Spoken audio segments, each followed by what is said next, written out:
माननीय सदस्यगण, item number 18 और item number 19 संविधान 129वां संशोधन विधेयक 2024 संघ राज्य क्षेत्र विधि संशोधन विधेयक 2024 दोनों को इंट्रोड्यूस के लिए एक साथ लेते हैं। दोनों बिल एक ही है।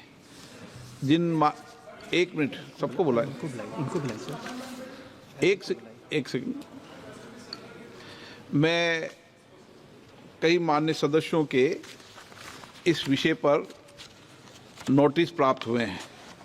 पूर्व में भी ये परंपरा रही है और वक्फ संशोधन विधेयक के समय भी और 1979 के टाइम भी, 1981 के टाइम भी, 1986 के टाइम भी, अलग अलग संविधान संशोधन भी और अन्य विधेयक के समय भी दलों के प्रमुख नेताओं को इस विषय पर अपने विचार व्यक्त करने के लिए परंपरा पूर्व में रही है। तो मेरा आग्रह रहेगा कि जो दल के नेता हैं वो अपनी बात को संक्षिप्त में रखें। जब बिल विधेयक आएगा उस समय आप डिटेल में चर्चा कर सकते हैं। श्री अर्जुन राम मेघवाल जी। Thank you, Honorable Speaker, sir. With your permission, I beg to move for leave to introduce the Constitution 129th Amendment Bill 2024, further to amend the Constitution of India। ये आइटम नंबर 18 में है और item number 19 में जैसे आपने कहा, Honorable Speaker, sir, with your permission, I wish to move for leave to introduce the Union Territories Laws Amendment Bill 2024, further to amend the Government of Union Territories Act 1963, the Government of National Capital Territory of Delhi Act 1991, and the Jammu and Kashmir Reorganization Act 2019। ये मैं आपकी अनुमति से आपसे leave मांग रहा हूँ। Thank you sir. आपको मैं दूंगा। It's not proper and separate होगा, सेपरेट होगा, डिस्कशन होगा sir. allot me the time for only one person leaders, okay, but a constitution amendment bill drastically changing the electoral process of our country, that used to be introduced separately, that used to be introduction has to be discussed, then take the other bill, otherwise it will be not fair as far as constitution amendment is concerned। माननीय सदस्यगण, मैंने आपको कहा है कि दोनों के विषय पर एक साथ बोलेंगे, लेकिन इंट्रोड्यूस भी अलग अलग होगा और पासिंग भी अलग अलग होगी। मतलब चर्चा करते समय मैंने जॉइंट बोला है कि दोनों विषयों पर एक साथ चर्चा करें। बाकी मैंने पेश भी अलग अलग किया है, माननीय मंत्री जी ने पेश अलग किया, मैंने भी अलग अलग बोला, लेकिन चर्चा करते समय जॉइंट करने के लिए कहा है। Shri Manish Tiwari ji. Thank you very much, Mr. Speaker, sir. I rise to oppose the introduction of the Constitution 129th Amendment Bill 2024 and the Union Territories Laws Amendment Bill 2024. Mr. Speaker, sir, beyond the 7th schedule of the Constitution is the basic structure doctrine. And that basic structure doctrine spells out that there are certain features of the Indian Constitution which are beyond the amending power of this House also. One of the essential features is federalism and the structure of our democracy. And therefore, the bills which have been moved by the Honorable Minister of Law and Justice absolutely assault the basic structure of the Constitution and are beyond the legislative competence of this House, and therefore they need to be opposed ab initio, and the introduction of those bills have to be stopped. Number two, Mr. Speaker, sir, how is it possible under our constitutional scheme that the tenures of the state legislatures can be made subject to the tenure of the national legislature? That is completely an antithesis of the constitutional scheme. There is absolutely no way under the Indian constitutional scheme where the states are separate constituents and equal constituents, the term of the state legislatures can be made subject to the term of the national legislature. And my final point, Mr. Speaker, sir, India is a union of states.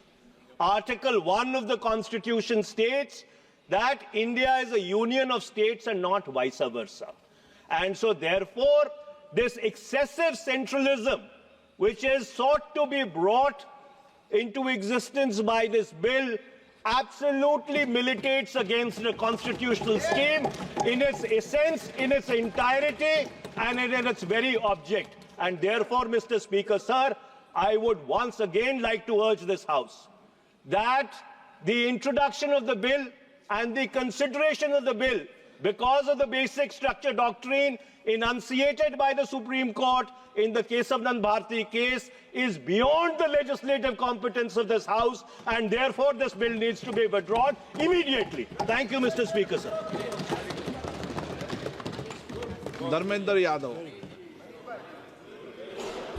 धन्यवाद अध्यक्ष जी। मैं इस संविधान के 129वें संशोधन अधिनियम के विरोध के लिए खड़ा हूं। अध्यक्ष जी, मैं समझ नहीं पा रहा हूं, अभी 2 दिन पहले संविधान को बचाने की, संविधान की गौरवशाली परंपराएं की कस्में खाने में कोई कमी नहीं रखी। 2 ही दिन के अंदर संविधान की जो हमारी मूल भावना है, 2 ही दिन के अंदर संविधान का जो हमारा बेसिक स्ट्रक्चर है, 2 ही दिन के अंदर संविधान का जो हमारा संघीय ढांचा है, उसको खत्म करने के लिए संविधान संशोधन बिल लाए हैं। मैं मनीष तिवारी जी से सहमत हूं और अपनी पार्टी और अपने नेता आदरणीय अखिलेश यादव जी की ओर से कहना चाहता हूं, ये बिल पूरे देश के जो अलग अलग भेष, भाषाएं, संस्कृति, क्षेत्र की जो मान्यताएं हैं, जो हमारे संविधान निर्माताओं ने बहुत सोच विचार के मंथन अध्ययन करके ये संघीय ढांचा तैयार किया था, राज्यों का गठन भी किया था, संस्कृति के हिसाब से, क्षेत्र के हिसाब से, भाषा के हिसाब से, परिस्थितियों और समय के हिसाब से। मैं नहीं समझता अध्यक्ष जी, मुझे कहने में कोई संकोच नहीं, उस समय के हमारे संविधान निर्माताओं से विद्वान, बाबा साहब भीमराव अंबेडकर से ज्यादा विद्वान इस सदन में अभी कोई नहीं बैठा, मुझे कहने में संकोच नहीं है। और ये संविधान की मूल भावना को खत्म करके कैसे तानाशाही के रास्ते निकाले जाएं, इसके अलावा कोई काम ही नहीं बचा है। आखिर मनीष तिवारी जी ने कहा, कहीं एक विधानसभा के चुनाव अगर कोई अविश्वास आता है, अगर बहुमत नहीं मिलता है, तो क्या पूरे देश का चुनाव कराओगे? पूरे देश का चुनाव कराओगे? और ये लोग एक देश, एक संविधान, एक चुनाव की बात करते हैं, जो लोग 8 विधानसभाएं भी एक साथ नहीं करा पाते हो, मौसम देख के तारीखें बदलते हो, वो लोग बात करते हैं एक देश एक चुनाव की। इसलिए अध्यक्ष जी, मैं अपनी पार्टी की ओर से, अपने नेता आदरणीय अखिलेश यादव जी की ओर से इस बिल का पुरजोर विरोध करता हूं और आपके माध्यम से देश के जनमानस से कहना चाहता हूं, ये भारतीय जनता पार्टी के लोग तानाशाही लाने के नित नए रास्ते लाते हैं। जो 8 विधानसभाओं का चुनाव एक साथ नहीं करा पाए, 4 राज्यों के चुनाव एक साथ नहीं करा पाए, वो पूरे देश की लोकसभा और सारे प्रांतों की विधानसभाएं एक साथ कराने की बात करते हैं। मैं पूछना चाहता हूं सरकार से, अगर एक प्रांत के अंदर सरकार गिरती है तो क्या पूरे देश की लोकसभा के चुनाव कराओगे? क्या अगर लोकसभा के चुनाव के चक्कर में उस प्रांत के लोग क्यों सफर करेंगे? अरे चर्चा कर लेना, अरे कुछ नहीं बचा है, कुछ नहीं बचा है आपके पास। अध्यक्ष जी, सदन को थोड़ा सा सिस्टम में लाएं। अध्यक्ष जी, आपसे अनुरोध है, आपके माध्यम से सरकार से अनुरोध है, जनता ने बड़ी उम्मीदों के साथ हम सबको भेजा है और हम सब लोगों की जिम्मेदारी है, ये संविधान विरोधी, संघीय ढांचे विरोधी, बेसिक स्ट्रक्चर विरोधी कई केसों की चर्चा की मनीष तिवारी जी ने, मैं उनके साथ जोड़ते हुए माननीय सर्वोच्च न्यायालय की भावनाओं के विरोधी, गरीब विरोधी, दलित विरोधी, पिछड़ा विरोधी, मुसलमान विरोधी इस नीयत को वापस लो, ये अध्यक्ष जी आपके माध्यम से मेरी आपसे प्रार्थना है। बहुत बहुत धन्यवाद। एक मिनट प्लीज। माननीय सदस्यगण, हम संसद के अंदर हम संसद के अंदर हर विषय की अलग अलग प्रक्रिया होती है। जब राष्ट्रपति भाषण होता है, जब बोलने की प्रक्रिया अलग होती है। संविधान पर उसकी 75 वर्ष की चर्चा पर जब विषय अलग होता है। आप जिस बिल का विधेयक पर विरोध कर रहे हैं वो नियम 72 के तहत विरोध कर रहे हैं। तो मेरा आप सबसे आग्रह है कि हम संसद की मर्यादा, परंपरा, उसकी चर्चा को उच्च कोटि की बनाए। तो नियमों के तहत 72 में के परिप्रेक्ष्य में आप 1 मिनट प्लीज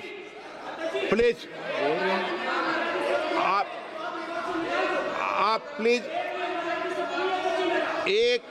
मेरा ये आग्रह है, ऐसे नहीं बोलते बीच में। प्लीज बैठिए, ऐसे बीच में नहीं बोलते हैं।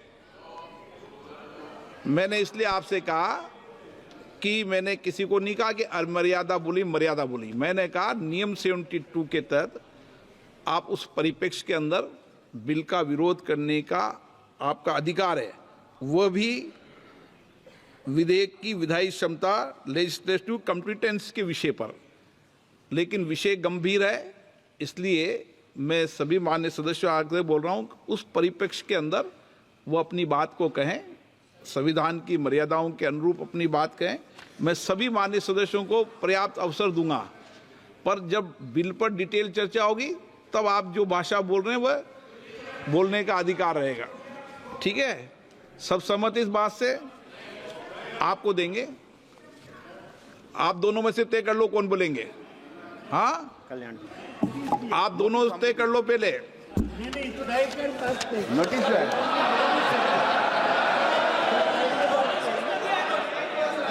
चलो मैं दोनों को 2-2 मिनट रख दूंगा। पहले Kalyan Banerjee. Under our Sachit. constitutional scheme, the basic structure of constitution is read in between the lines. This proposed bill hits the basic structure of the constitution itself. And if any bill, any act which hits the basic structure of the constitution, that is ultra-virus. And it is ultra-virus. Sir, proposed Article 83, Sub-Article 5 is just contrary to Article 83, Sub-Article 2. Just contrary. Either you keep 83.2 or you keep 83.5. Both cannot be kept. Both are inconsistent with each other. Then, sir, effect of proposed Article 82A, Sub-Article 3 simply establishes that tenure of state legislative assembly simply depending upon the tenure of the House of the People. It is not a doctrine of pleasure.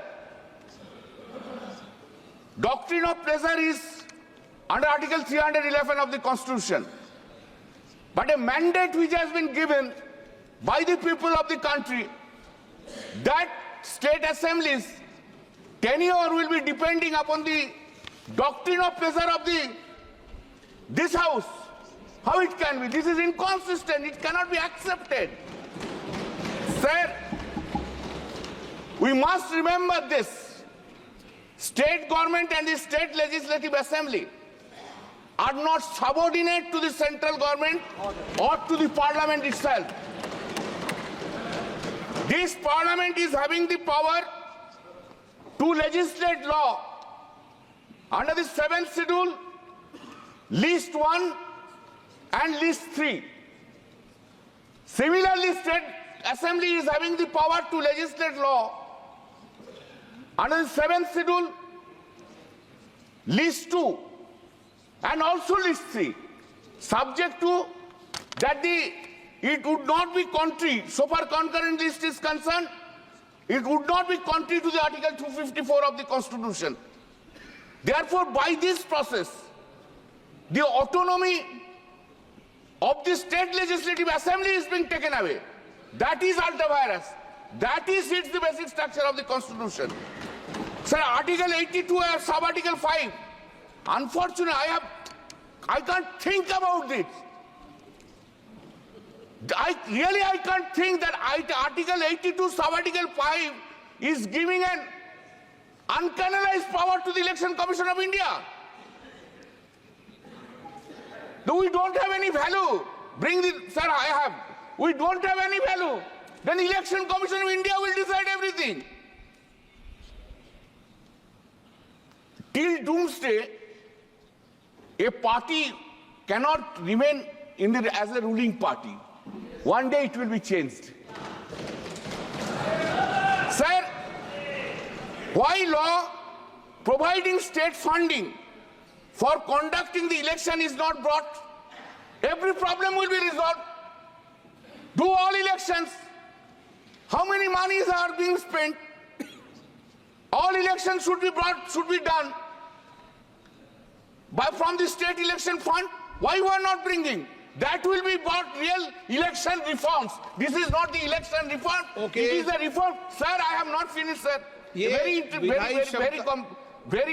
is not an election reform. Bill pay debate हो जब पूरा समय दूंगा आपको. Kindly, sir. Listen, sir. It is not an election reforms.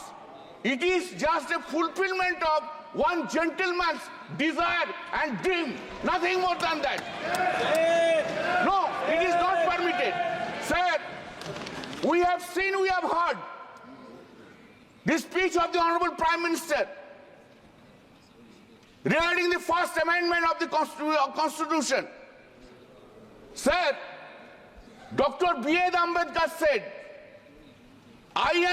we are giving a draft constitution to the country, and country will make the amendment. How Pandit Jawaharlal Nehru has not brought any, sir, listen, sir, has not brought any constitution which really hits the basic structure. Excuse me. Sir, आप इतना रूठा मत लीजिए. आपने इतना रूठा मत. Half minute. अपना रूठा मत होइए. This is not done. This is, sir, all the time. We have brought, this government has brought constitutional amendment, National Judicial Appointment Bill. It was passed. It has been struck down by the Supreme Court because it is hit the basic structure of the Constitution. There are so many amendments I have had. Sir, this bill we are opposing for introduction, and at the same time, sir, when you will take into consider, kindly take a division. We want to oppose and we will show you our strength. DMK TR बालू या कनिमोझी जी, आप भी decide कर लो आपस में.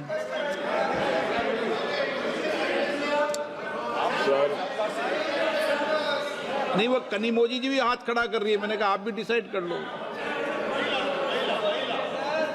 अभी आपको मैंने इजाजत नहीं दी, बालू जी को इजाजत दी है.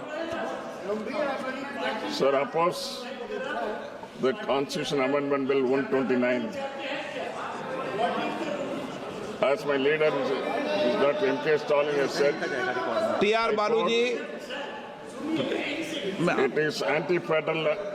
नहीं, आपका नोटिस है, मैं दूंगा आपको. प्लीज बैठिए, आपका नोटिस आपको दूंगा, लेकिन भी टीआर बालू जी. Our unitary form of governance, killing its diversity and democracy in process. Unquote. Sir, I want to know, sir, how could they allow this bill, मैं आपको मौका दूंगा, आपका नोटिस में दूंगा आपको मौका. बैठिए Sir, दादा. when the government is not having 2/3 majority, how could they allow this piece of legislation in this house? I want to know, sir. It needs 2/3 majority. बालू जी, प्लीज. Yes, sir. मैंने अभी allow नहीं किया. अभी इन्होंने प्रस्ताव रखा है, संसद अलाउ करती, मैं अलाउ नहीं करता. So electors has right to elect the government for 5 years, and the same cannot be curtailed with simultaneous election. The simultaneous election would incur additional cost of 13,981 crores. In addition, 9,284 crores will be required for procurement of EVMs, VVPAT to meet the requirement of simultaneous election. The Parliamentary Standing Committee, in its 79th report in 2015, has concluded that, I quote, gaining consensus of all the political parties may be difficult and holding simultaneous election may not be feasible. With this, I want to conclude, sir. At the same time, I request the government can take up the matter with JPC so that it can be discussed there and bring back the bill to the House, sir. Thank you, sir. मैं सबको दूंगा समय, आप निश्चिंत रहे। श्री लाओ श्री कृष्णा सबको दूंगा समय, जिसका नोटिस नहीं उसको भी समय दूंगा। लाओ श्री कृष्णा सबको समय दूंगा मैं। First you'll speak. No first नहीं, एक one single. I will be representing. हाँ, आप डिसाइड कर लो। Sir, I rise today on behalf of the Telugu Desam Party to express our unwavering support for the NDA's One Nation, One Election bill.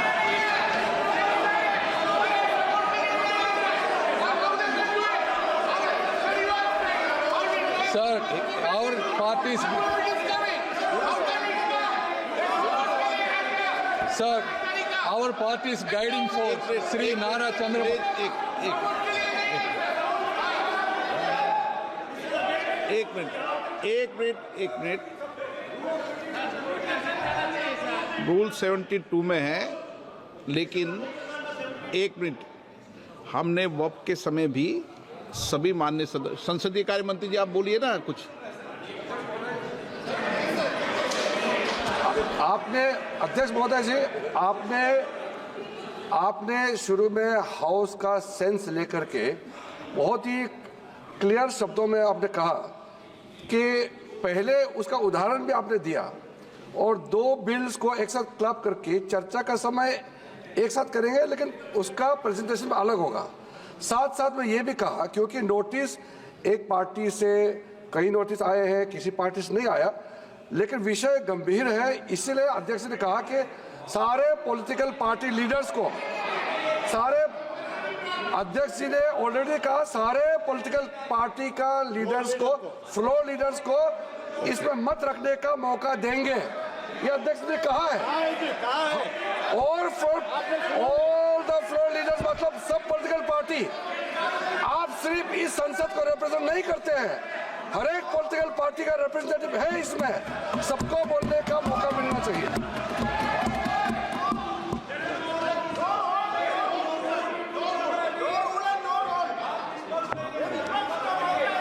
Okay, please बैठिए,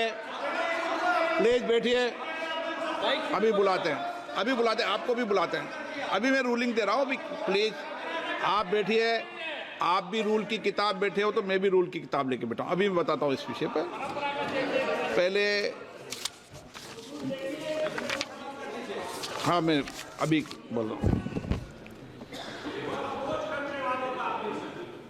हाँ, आप बैठे टिप्पणी मत कीजिए। इटी मोहम्मद बशीर जी, ओके, इटी मोहम्मद प्लीज, इटी मोहम्मद बशीर, हाँ सर, इटी मोहम्मद बशीर जी समझ दिया आप, प्रेमचंदन जी क्लियर कर दिया सबको, चलो इटी मोहम्मद बशीर जी सर बेटे, सर आप समझा दिया करो सबको। इटी मोहम्मद बशीर जी। Sir, I express my very strong opposition for the very presentation of this bill because of the pertinent reason. Number one, this is really an attack on the democracy and constitution and federalism of India. Sir, this amendment is implemented in some state will have tenure for less than 3 years even, which is against the vision mandate of the voters of this country. Sir, if this proposal is implemented in a way, its significance of the local issue will be undermined. That is another thing I want to point out. Because of this particular reason, I vehemently oppose this. Shri Anil Desai. Thank you. Thank you, Chairman, sir. Sir, I rise to oppose this introduction of the bill. Sir, Republic of India is a union of states. By introducing or while considering this bill, it will be a direct attack on the federalism. It will be a sort of undermining the entity of states.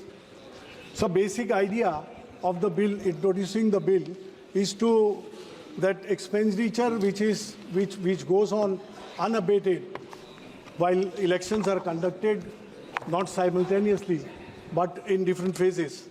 And it is another reason which is being given that election code of conduct which comes into operation during elections halts the developing process of the states, and that affects the country as a whole. Sir, here my basic opposition is, as I said, that legislative competence of the states should not be undermined. It's a federalism which is being practiced, and that is the reason why I'm opposing. Only one thing I would say, that even Election Commission of India's competence itself should be checked. Election commissioners should come by way of elections. They should come with the go through the election process and get elected by the people. Because what we have witnessed during last 2 to 3 years, that whatever the decision which was given by the Election Commission in the state of Maharashtra, which is not accepted according to the democratic principles of the Constitution enshrined in the Constitution, sir. So I oppose this bill. Gaurav Gogoi जी के बाद में ruling दे दूं, पहले गौरव गोगोई जी बोले। Sir आप बोलिए sir, चर्चा है या 72 है, आप बोलिए पहले। देखिए, ये अध्यक्ष पर निर्भर करता है कि वो उस विषय को किस तरीके से लेते हैं, ठीक है ना। नियम 72, नियम उपनियम 1 पहला परंतु वर्णित किया करता है कि यदि विधेयक पूर्व स्थापन का विरोध इस आधार पर किया जाता है कि विधेयक की विषय वस्तु इस सभा की विधायन क्षमता से परे है। अब सबसे पहले वक्ता माननीय मनीष तिवारी जी ने ये विषय रखा और वक्ताओं ने भी रखा, ये विधायन क्षमता से परे है। और इसीलिए जब ये विषय रखा तो मैंने इस विषय को कहा तो विधायन तो अध्यक्ष अन्य सदस्यों को विधेयक के बंदों पर अपने मत रखने की अनुमति प्रदान की जा सकती, इस तहत किया। हाँ, आप गौरव गोगोई जी के बाहर जा सकते हैं, मतलब धन्यवाद सर। ये लेकिन हाँ भी जा सकते हैं, वो तो पूछ रहे। एक सेकंड मैं अध्यक्ष जी जो बोले हैं वो ध्यान से सुना हूं। उन्होंने 72 के बाहर जाने का नहीं कहा है। उन्होंने कहा कि माननीय सदस्य मनीष तिवारी ने 72 का हवाला देकर जो विचार व्यक्त किए हैं और जो विरोध किया है, इस पर सदन का कोई भी सदस्य अपने विचार रख सकता है। अब कांग्रेस पार्टी में विचार रख सकता है मतलब विरोध ही करना है, मगर विचार व्यक्त कर सकते हैं इसका मतलब होता है पक्ष में भी बोल सकते हैं। नहीं, मैं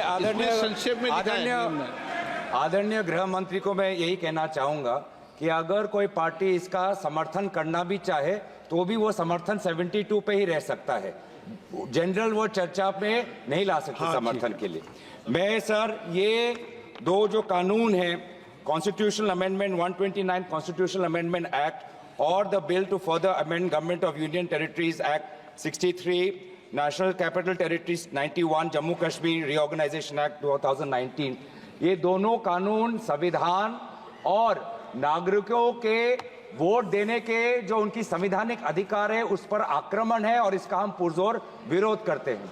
विरोध का आधार ये है कि इस सबसे पहले 82(5) में चुनाव आयोग को जो यहाँ पे ताकत दी गई है कि चुनाव आयोग आज राष्ट्रपति को अपना एक निर्णय दे सकते हैं कि कब निर्वाचन हो सकता है। ये कभी भी इससे पहले चुनाव आयोग की ऐसी ताकत भारत के संविधान के निर्माताओं ने नहीं बनाया है।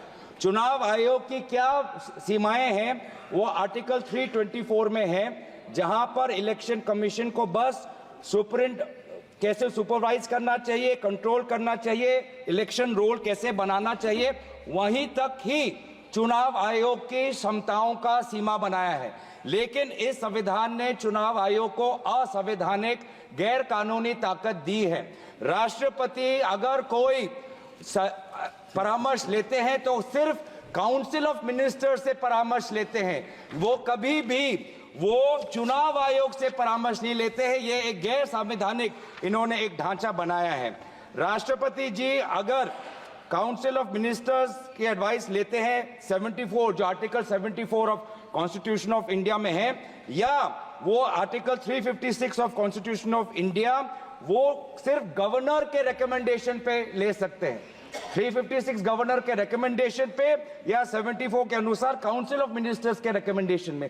ये पहली बार ये एक ऐसा कानून लाए हैं कि राष्ट्रपति अब चुनाव आयोग के भी रिकमेंडेशन पर एक निर्णय ले सकते हैं। ये पूरी तरीके से इसका विरोध करते हैं। चुनाव आयोग में किस प्रकार से कमिश्नर्स नियुक्त होते हैं, नहीं होते हैं, सुप्रीम कोर्ट की भूमिका रहती है, हटाई जाती है, उस पर हम बाद में चर्चा करेंगे। दूसरी बात यह है कि संविधान के बेसिक स्ट्रक्चर में एग्जीक्यूटिव, लेजिस्लेटिव और जुडिशरी के बीच में संतुलन हो, उसका भी विवरण है। आज इस बिल के द्वारा आदरणीय राष्ट्रपति जी को ज्यादा शक्ति दिया गया है कि वो अपने सुपरिंटेंडेंट से एक नए 82A के द्वारा अब वो विधानसभाओं को भंग कर सकती है। ये एक्सेसिव पावर इस बिल में चुनाव आयोग को भी दिया गया है और राष्ट्रपति जी को भी दिया गया है। और यहाँ पे जो मुद्दा उठाया है कि चुनाव आयोग का ये जो खर्च है कम करना चाहते हैं, चुनाव आयोग के खुद उन्होंने कबूल किया है कि 2014 की चुनाव आयोग में कितना पैसा खर्च हुआ, लगभग 3,700 करोड़। ये 3,700 करोड़ के लिए ऐसा एक गैर संवैधानिक कानून ये लाए हैं, ये पूरी तरीके से तथ्य के खिलाफ है।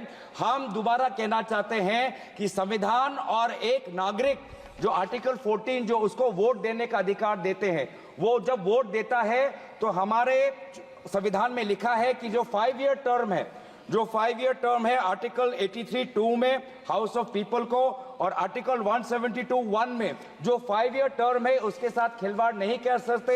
ये एक गलत नीति आयोग के रिपोर्ट के आधार पर ये कहना चाहते हैं कि 5 ईयर टर्म अनिवार्य नहीं है। 5 ईयर टर्म अनिवार्य है, ये नीति आयोग के रिपोर्ट में नहीं जाए। नीति आयोग कोई संवैधानिक कोई बॉडी नहीं है जो इस प्रकार का ये परामर्श दे पाए। तो इसीलिए मैं बस इतना ही कहना चाहूंगा कि ये दोबारा अगर इनको लगता है कि प्रधानमंत्री मोदी जी पर के प्रचार से ये पूरे ये भारत के चुनाव को छीनेंगे, तो हम ये चोरी नहीं होने देंगे और हम बिल का विरोध करते हैं। इस बिल को जेपीसी में भेजा जाए।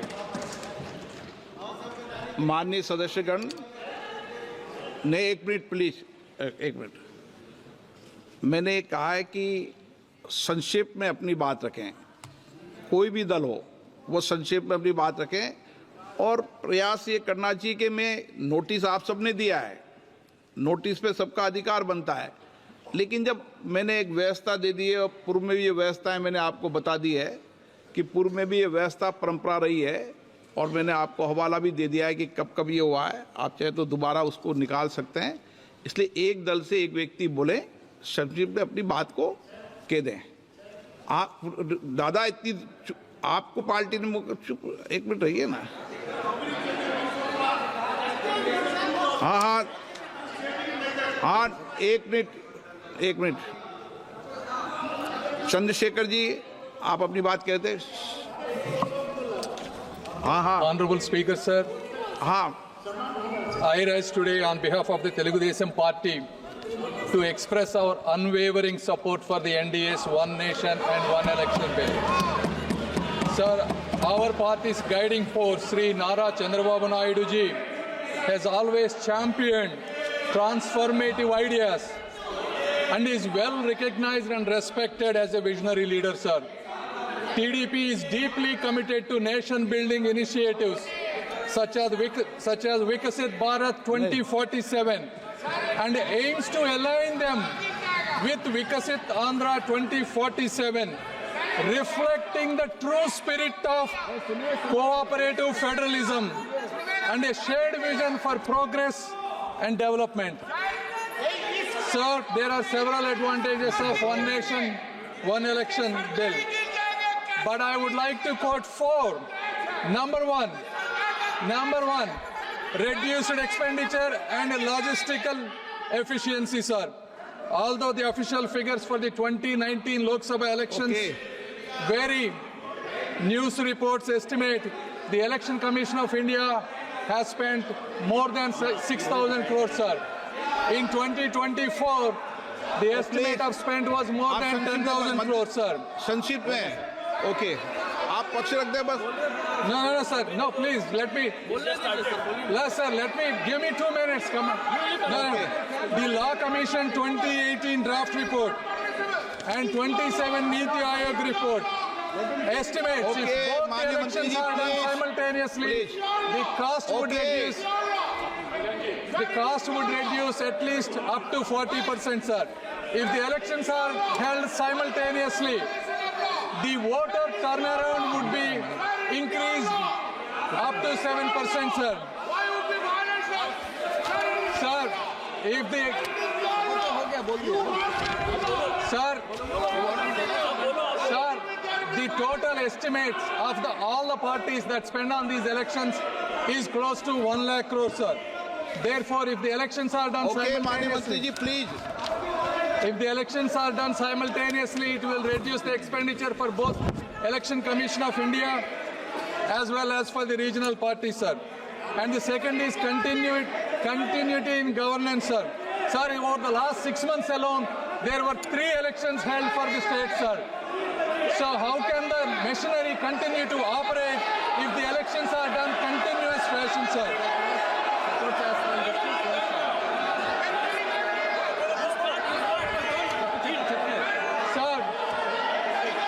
Sir, fourth and probably the most important, sir, in this age, election campaigns amplified by media and technology no longer remain regional, but continuously influence the entire nation, creating large-scale ripple effects, sir. This constant political messaging encourages deep polarization and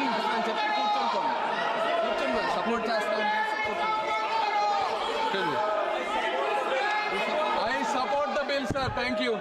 Asaduddin Owaisi, Asaduddin Owaisi please. Speaker sir, अरे sir, I rise to oppose this draconian Owaisi ji unconstitutional के bill, बाद, sir. Owaisi के बाद, Sir, मुझे सिर्फ 2 minute दीजिए sir. Owaisi के बाद, ओवैसी के बाद। Sir, this bill violates the right to democratic self-government, which is part of Article 1419. And if a legislative assembly is dissolved, sir, and midterm elections are conducted, the tenure of that assembly will not be for 5 years, sir. This in itself is a violation of parliamentary democracy, which envisages a tenured legislature. Sir, constitutional scheme makes it clear that once elections are conducted, the House should have a right to function for next 5 years. This is a violation of basic structure. That such a provision is being done for administrative convenience, not for constitutional purpose. Sir, the principle of federalism means that states are not mere appendages of the center. States are not dependent on the union for their existence. This is the violation of federalism, sir. Sir, in conclusion, Parliament is not competent to make any law that violates fundamental rights or the basis of the Constitution, sir. This bill indirectly introduced a presidential style of democracy. This bill is based on maximizing political gain and convenience. This bill will finish off regional parties. This bill is only brought in to massage the ego of the supreme leader. Thank you, sir. I oppose this bill. K. Radhakrishnan.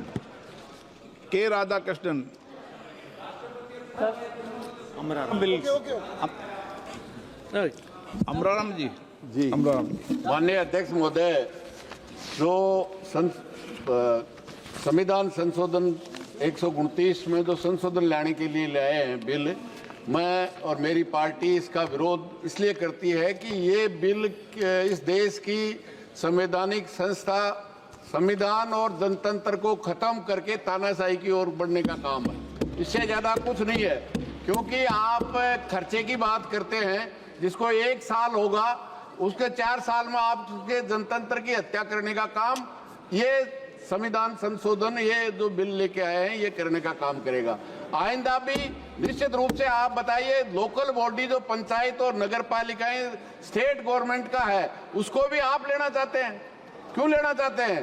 कि एक हमारा ही चलेगा, बाकी देश का किसी भी राज्य का जो भिन्न भिन्न संस्कृति है, भाषा है, उसके अनुसार हमारे देश के संविधान ने उनको राज्यों को बनाया है, उनकी विधानसभा बनाया है, उनके अधिकार हैं, वो सब अधिकार आप इस बात के माध्यम से यहाँ लेना चाहते हैं। और केवल इसलिए कि तानाशाही फासिस्ट जो ताकत आप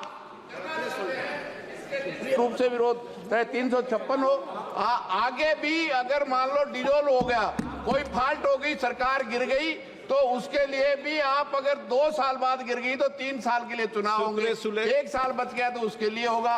इसलिए ये डिटेल चर्चा करेंगे, बात करेंगे। Supriya Sule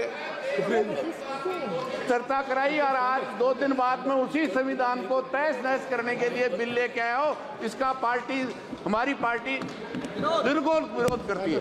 Supriya Sule. Thank you, sir.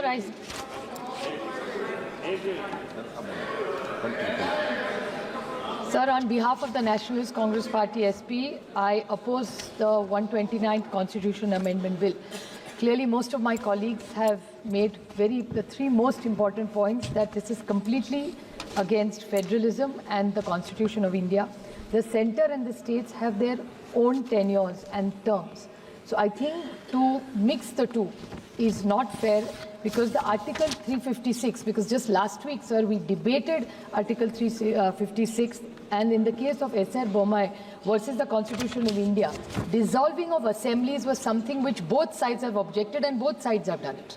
So if we object to this, why are we giving this authority to the Election Commission to dissolve assemblies who are elected for 5 years? So I think to break these tenures is completely objectionable, and India is a union of states. Central government cannot. Cooperative federalism is something which we are so proud of. So I request the Honorable, the Government of India, either to withdraw the bill or send it to a joint parliamentary committee so we have a detailed discussion, and we'll be happy to support as long as it comes to a joint parliamentary committee. Thank you, sir. संक्षिप्त में बोलना श्रीकांत जी, सब संक्षिप्त में बोलो भाई। धन्यवाद अध्यक्ष जी। आज मैं अपनी पार्टी दादा बेटी आपको मिला नहीं, इसलिए हमें भी आप वंचित मत कीजिए, बस एक्सप्रेस करना चाहते हैं हम भी। मैं आज अपनी पार्टी। माननीय अध्यक्ष जी, माननीय सदस्य बालू साहब ने कहा कि इसको जेपीसी को दे देना चाहिए। जब ये संविधान सुधार का विधेयक, संवैधानिक संशोधन जब कैबिनेट में चर्चा में आया, तब प्रधानमंत्री जी ने स्वयं मंशा व्यक्त करी थी कि इसको जेपीसी को देना चाहिए। इस पर विस्तृत चर्चा सभी स्तर पर होनी चाहिए। इसलिए मुझे लगता है कि इसमें सदन का ज्यादा समय जाया करे बगैर, अगर मंत्री जी कहते हैं कि इसको जेपीसी को सौंपने के लिए वो तैयार है, तो जेपीसी में सारी चर्चा होगी, और जब जेपीसी के रिपोर्ट के आधार पर कैबिनेट इसको पारित करेगी, तब भी फिर से चर्चा होनी है। तो मैं मानता हूं कि माननीय मंत्री जी अगर जेपीसी में रखने की इच्छा व्यक्त करते हैं, तो यहीं पर एक चीज समाप्त हो जाएगी।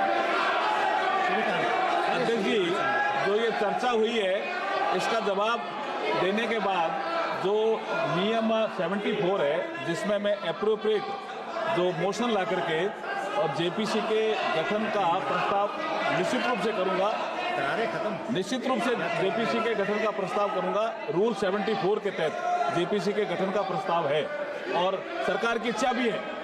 श्रीकांत शिंदे जी, संक्षिप्त में मैं सबको बोलने का मौका दूंगा, लेकिन 1-1 मिनट में अपनी बात करें, विषय पर समाप्त कर दे। आपके दल के लोगों ने डिटेल बोल दिया। श्रीकांत शिंदे जी, आज मैं अपनी पार्टी शिवसेना की तरफ से 129 कॉन्स्टिट्यूशन अमेंडमेंट बिल और यूनियन टेरिटरीज अमेंडमेंट बिल पर बोलने के लिए खड़ा हूँ। मैं शिवसेना और हमारे नेता एकनाथ शिंदे जी की तरफ से इस बिल का पूरी तरीके से समर्थन करता हूँ, और आज यहाँ पर विपक्ष वाले 6 महीने से हर एक मुद्दे को असंवैधानिक बताने की कोशिश यहाँ पर कर रहे हैं। मुझे लगता है कि रिफॉर्म शब्द जब ये आता है, तभी कांग्रेस को रिफॉर्म शब्द से ही एलर्जी यहाँ पर मुझे लगता है कि कांग्रेस को है। यहाँ पर सभी लोग संविधान की बात कर रहे हैं सर, हर एक एक व्यक्ति यहाँ पर उठकर संविधान समझा रहा है। मुझे लगता है मैं इनको याद दिलाना चाहूंगा कि 1975 में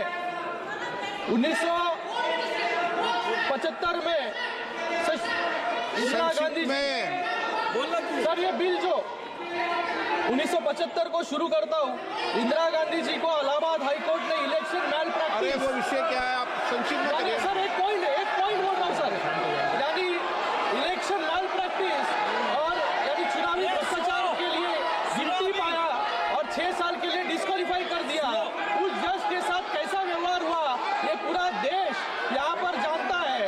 और सिर्फ 3 दिन में 29वां संविधान संशोधन लाकर प्रधानमंत्री, राष्ट्रपति और लोकसभा अध्यक्ष को जुडिशियल रिव्यू से बाहर कर दिया। ये इनका संविधान है सर, ये फेडरलिज्म माननीय सर प्लीज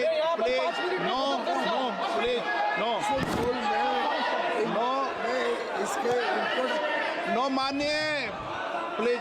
ये बिल क्यों जरूरी है ये 2 पॉइंट्स में समझाना चाहूंगा सर। समझ गए आप। एन.के. प्रेमचंदन जी, एन.के. प्रेमचंदन प्लीज कोविड समिति जो गठित हुई उन्होंने वाइड पब्लिक कंसल्टेशन किया। स्पीकर सर 47 राजनीतिक दलों ने अपनी राय प्रस्तुत की। Speaker sir, thank you very much for affording me this opportunity to speak on the introduction of the bill. Hey, Gogoi ji, Gogoi, Dharmendra ji, sir, N.K. Premchandan. Thank you very much, Mr. Speaker sir, for affording me this opportunity to oppose the introduction of the bill. Please. On behalf of my party, sir, on behalf of my party. एक second sir Covid समिति की report है, उन्होंने wide public consultation किया sir कि 47 राजनीतिक दलों ने अपनी राय प्रस्तुत की, जिसमें 32 दलों ने वन नेशन वन इलेक्शन को समर्थन किया। ये दिखाता है कि देश के Supriya ji, sir, on behalf of my party, क्या तरीका है? Sir, on behalf of my party, sir, Speaker sir, Speaker sir, Speaker sir, on behalf of my party, Revolutionary Socialist Party, RSP, I vehemently oppose the introduction of the bill, this Constitution Amendment Bill. Sir, on 3 grounds, I will confine to the points the legislative competence only. I fully associate with the observations made by, very crisply, he has made it in a very good sense. I fully associate with the submission made by Sri Manish Tiwari ji. Sir, 3 grounds. Number 1 is, it attacked the basic root of federalism of the Constitution. And number 2, the provisions of the bill are uncertain and not clear regarding the conduct of elections in the Legislative Assembly subsequent to the notification making the appointed date. And the third one is, the statement of objects and reasons are not satisfying the contents of the bill. And one more thing is there, Article 368, I will elucidate it further. Sir, I will be fully within the scope. Sir, drastic structural change in the electoral process in the legislative assemblies. All the states should have been properly consulted before bringing this legislation. I fully agree with the other learned members have already cited. By virtue of this bill, if it is made in law, definite, the state legislative assembly and the state will become the subordinates to the House of the People and the union government. That is essentially against the basic principles of the federal character. And see, sir, Article 368, I do agree with the government. Article 368 does not expressly mention about the legislature's consent, that is more than half of the legislative assembly's concurrence regarding this provision. But I would like to quote a case, that is Kinto Holohan versus Chichilu. In 1993, the 52nd amendment was challenged, the validity of the 52nd amendment was challenged to the Supreme Court, and the Supreme Court has struck down 2 paragraphs of this act passed by the Parliament, 52nd amendment, only because of the reason, those, sir, very technical point, sir, though there is no explicit provision in Article 368 so as to have the consent of the more than half of the legislature, even then the Honorable Supreme Court has struck down 2 paragraphs of 52nd Amendment Bill, which is included in the 10th schedule. Sir, included in the 10th schedule. Disqualification of members due to defection by virtue of the anti-defection law. So, sir, the state has to be properly consulted. Federal character is good, and the third is a practical. I would like to know from the Honorable Home Minister. Sir, what point? Technical. No point, sir, purely technical. One second. Sir, 2008, sir, 2027 and 2028. Sir, after you are proposing to have the appointed date on 2029. See the problem. After 2029, 17 state assembly elections have to take place. There is nothing in the bill. Nothing is in the bill regarding the tenure of the legislative assemblies subsequent to the appointed date by the notification. Nothing is clear. With this objection, please एक minute बैठिए, बहुत हो गया, बैठिए, एक minute बैठिए, एक minute, point of order बाद में लेंगे। माननीय सदस्यगण, पहले भी मैंने सारी व्यवस्था दे चुकी है और मैंने पूरी परंपरा पुरानी भी सब बता चुका हूं आपको। अब माननीय मंत्री जी ने भी ये बता दिया है कि जेपीसी इसके लिए गठन होगी, ऐसा माननीय मंत्री जी ने कि एक मिनट, उस समय जेपीसी के समय व्यापक चर्चा होगी और सब दल के सदस्य होंगे, उसमें डिटेल चर्चा होगी और उसके बाद जब बिल आएगा उस समय आपको व्यापक चर्चा, आप जितने समय चाहोगे उतने घंटे आपको व्यापक चर्चा दी जाएगी, पूरा समय दिया जाएगा, सबके दल के सदस्यों को समय दिया जाएगा। ये मैं आपसे कह सकता हूं कि उस समय जब इस बिल पे लाएगा तो पूरी डिटेल चर्चा होगी सभी माननीय सदस्यों को। जितने दिन आप चर्चा जाएंगे उतने दिन से आपको चर्चा का समय दिया जाएगा। मैं माननीय मंत्री जी से आग्रह करता हूं अपनी बात रखें, मैं सबको मौका दूं। धन्यवाद अध्यक्ष जी। अभी जो माननीय सदस्यों ने इस बिल के इंट्रोडक्शन पे अपनी आपत्ति उठाई है, जो विशेष रूप से लेजिस्लेटिव कॉम्पिटेंस से संबंधित है, मैं मेरी बात ज्यादातर लेजिस्लेटिव कॉम्पिटेंसी के विषय पे ही रखना चाहता हूं। माननीय सदस्यों द्वारा rules of procedure and conduct of business in Lok Sabha के रूल 72 में वर्णित procedure when introduction of A bill opposed, इसके तहत जो आपत्तियां उठाई गई है वो उसके बारे में मैं कुछ बातें माननीय सदन में कहना चाहता हूं। सर, एक विषय आया कि आर्टिकल 368 का ये उल्लंघन करता है। माननीय अध्यक्ष जी, आर्टिकल 368 संविधान में जो संशोधन करने की प्रक्रिया है उसके बारे में बताता है, संसद को शक्ति देता है। तो ऐसा तो है नहीं कि 368 संविधान में ही लिखा हुआ है।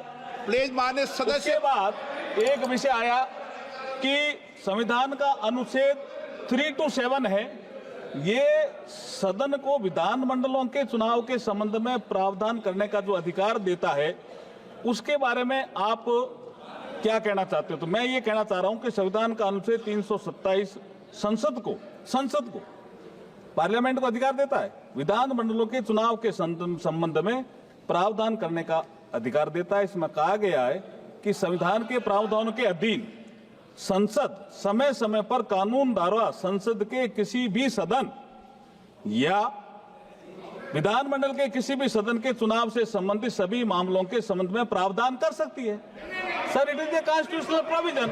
मैं वही बता रहा हूं, किसी राज्य की मतदाता सूची की तैयारी निर्वाचन क्षेत्रों का परिसीमन और ऐसे सदन या सदनों के उचित गठन को सुनिश्चित करने के लिए आवश्यक अन्य सभी मामले इसमें शामिल हैं। एक साथ चुनाव के उद्देश्य से संवैधानिक संशोधन अधिक सुव्यवस्थित चुनावी प्रक्रिया की आवश्यकता के साथ संघीय स्वायत्तता को संतुलित कर सकते हैं। इस प्रकार अनुच्छेद 83 संसद के सदनों की अवधि और 172 राज्यों के विधानमंडलों की अवधि में संशोधन करके चुनाव को एक कानूनी ढांचे के भीतर सिंक्रोनाइज किया जा सकता है जो संसदीय संप्रभुता को बरकरार रखता है।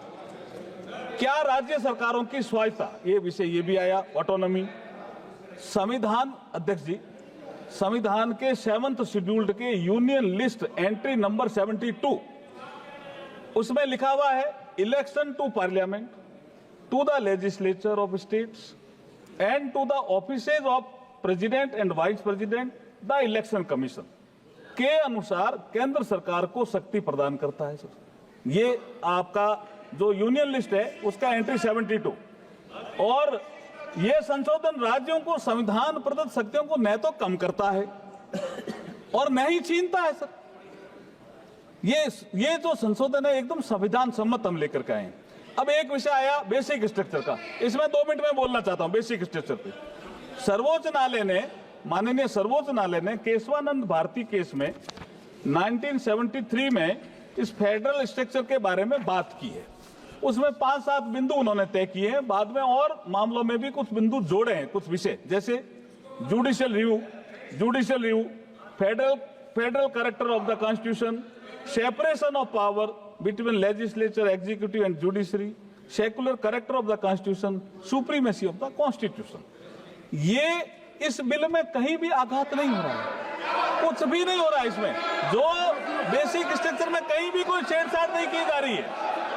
आगे मैं ये कहता हूं चाहता हूं कि सुप्रीम कोर्ट ने केशवानंद भारती जजमेंट के साथ साथ वामन राव, एल चंद्रन कुमार ने कुछ सब्जेक्ट और जोड़े, लेकिन ये इससे कोई ना तो संसद की शक्ति में कमी आ रही है और ना कोई विधानसभा में शक्ति दी है संविधान, उसमें कमी आ रही है। मैं एक चीज जो बाबा साहब का यहाँ जिक्र आया और बाबा साहब के कोर्ट का भी जिक्र आया, मैं अध्यक्ष जी आपकी अनुमति से कहना चाहता हूं 4 नवंबर 1948 को संविधान सभा में देखिए प्रधानमंत्री नरेंद्र मोदी जी ने मुझे ये अवसर दिया है। बाबा साहब भीमराव अंबेडकर पहले इस देश के कानून मंत्री थे। जिस वर्ग से बाबा साहब आते थे उसी वर्ग से मैं आ रहा हूं। ये नरेंद्र मोदी जी ने बहुत बड़ा अवसर दिया है मुझे। तो अध्यक्ष जी मैं ये बात सदन में रख रहा हूं, इसलिए मैं कह रहा हूं कि संविधान सभा में बहस के दौरान, now you have to listen to me, संविधान सभा में बहस के दौरान you have objected, so you have to listen to me. संविधान सभा में बहस के दौरान 4 नवंबर 1948 को बाबा साहब ने क्या कहा? संघवाद का मूल सिद्धांत यह है, बाबा साहब का कोट है ये, आई एम कोटिंग इट। संघवाद का मूल सिद्धांत यह है कि विधायिका और कार्यपालिका की सत्ता केंद्र और राज्यों के बीच केंद्र द्वारा बनाए गए किसी कानून के द्वारा नहीं बल्कि संविधान द्वारा ही बंटी होती है। क्या? Union list, state list, concurrent list. हम किसी सूची में कोई संशोधन नहीं कर रहे हैं साहब। कैसे संघवाद पे चोट कर रहे हैं? हम नहीं कोई चोट कर रहे हैं। दूसरा, बाबा साहब ने कहा था भारतीय संघ राज्यों के बीच किसी समझौते का परिणाम नहीं है। ये बाबा साहब का कोट ही है कि भारतीय संघ राज्यों के बीच किसी समझौते का परिणाम नहीं है। राज्यों को फेडरेशन से अलग होने का अधिकार नहीं है। फेडरेशन एक संघ है और इसका स्वरूप अविनाशी है, कोई नहीं बदल सकता फेडरल स्ट्रक्चर को, ये बाबा साहब ने कहा। अब ये है ही नहीं विषय इसमें, ये राजनीतिक कारणों से इसका विरोध कर रहे हैं। अब आप देखिए संसद के अनुच्छेद 327 के तहत लोकसभा और राज्य विधानसभाओं को चुनाव को एक साथ कराने के लिए संविधान में उचित संशोधन करने का अधिकार है, जो मैंने बताया। अब मैं एक बात जो ये जो हमने जोड़े हैं आर्टिकल जोड़े हैं, हाँ ठीक है, आर्टिकल जोड़े हैं, उसमें मैं एक बात अध्यक्ष जी कहना चाहता हूं, जब बात जेपीसी की आई गई तो डिटेल चर्चा जेपीसी में होगी। कुछ तो बोल दें। हाँ, जेपीसी में होगी, लेकिन आज मैं चूंकि आपने अवसर दिया, नहीं, मैं हमारे पूर्व राष्ट्रपति रामनाथ कोविंद जी का धन्यवाद करना तो चाहूंगा, और उनके जो एचएलसी में जुड़े हुए सदस्य हैं उनका भी धन्यवाद करना चाहूंगा। गृह मंत्री जी भी उसमें थे। कितने डिटेल डिस्कशन हुआ, ये कह रहे अचानक ही आ गया। अध्यक्ष जी, 1983 से चुनाव आयोग ने अपनी वार्षिक रिपोर्ट में लोकसभा और विधानसभाओं के चुनाव एक साथ कराने के विचार किया। 41 साल से पेंडिंग है ये।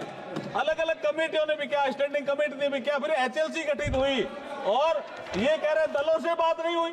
19 जून 2019 को संसद भवन में प्रधानमंत्री जी की अध्यक्षता में सर्वदलीय बैठक आयोजित की गई थी, और उसमें सभी लोग थे, और उसमें 19 राजनीतिक दलों ने भाग लिया। 16 राजनीतिक दलों ने चुनाव एक साथ कराने का समर्थन किया, 3 ने विरोध किया।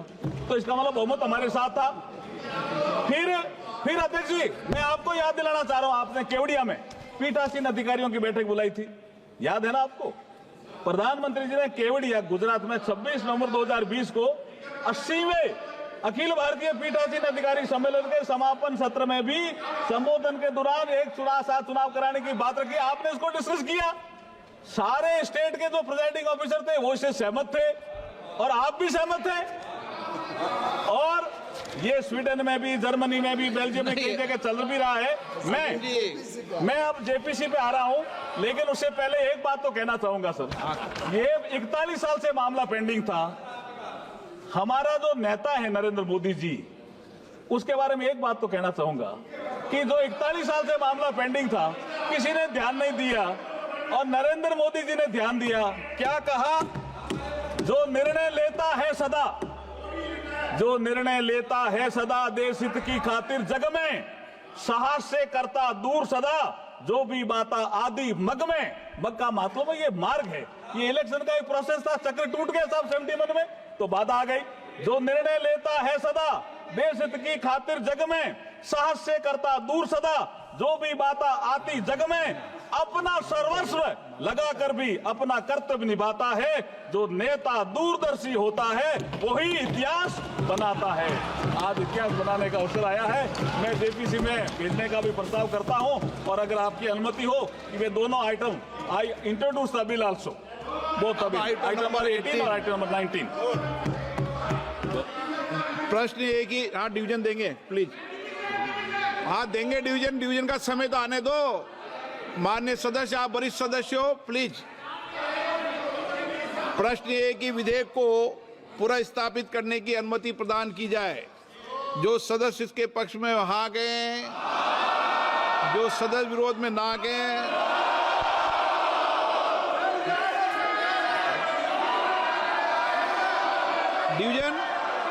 डिवीजन लॉबी खाली की जाए।